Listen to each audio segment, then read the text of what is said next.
Per a mi, la cita del Congrés d'Educació de l'Alcúdia és una cita que no me la puc perdre. Se'n fan així en el meu poble, en l'Alcúdia, i la veritat és que és tot un luxe. I és molt satisfactori, al costat de casa, rebre a persones de primer nivell mundial, no?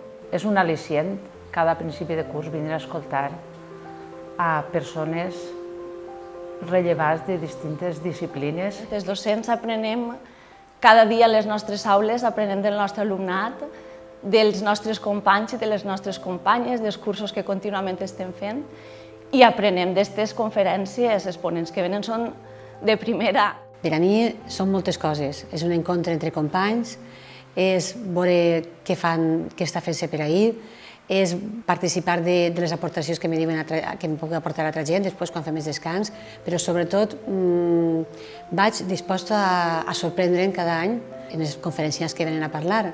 No saps mai què vas a trobar-te. De vegades, persones que esperaves una gran ponència t'han defraudat, altres, molt agradablement, persones a les que desconeixies han resultat realment sorprenents. Sempre, en tot cas, ha sigut molt enriquidor. Sols mirant el cartell que tenim ja val la pena. No solament són ponents que venen del món de l'educació, també hem tingut ponents de polítics, hem tingut ponents economistes, periodistes, i de tots aprens. A partir del sentit del congrés, que és lo pedagògic, lo docent, i transcendir a tota la cultura humana, i això és imprescindible. Vens i dius, ostres, no estic sola.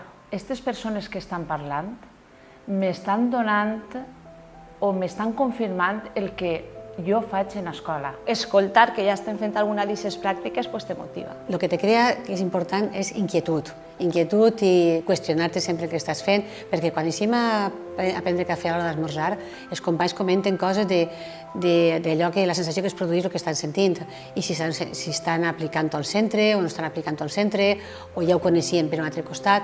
Això és el que més m'agrada, la inquietud que me crea i que després, clar, a l'aula va, a l'aula, al centre, va.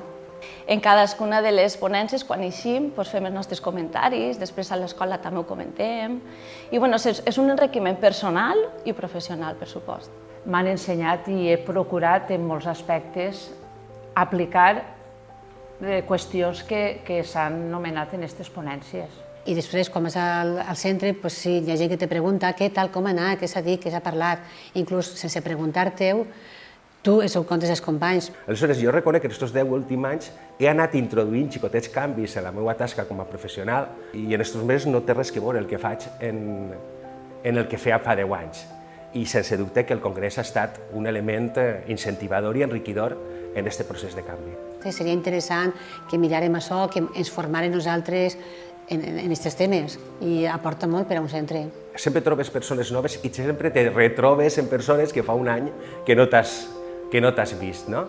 Però és una gran alegria que, com a mínim, una vegada a l'any, així en el Congrés, ens retrobem persones que ens estimem.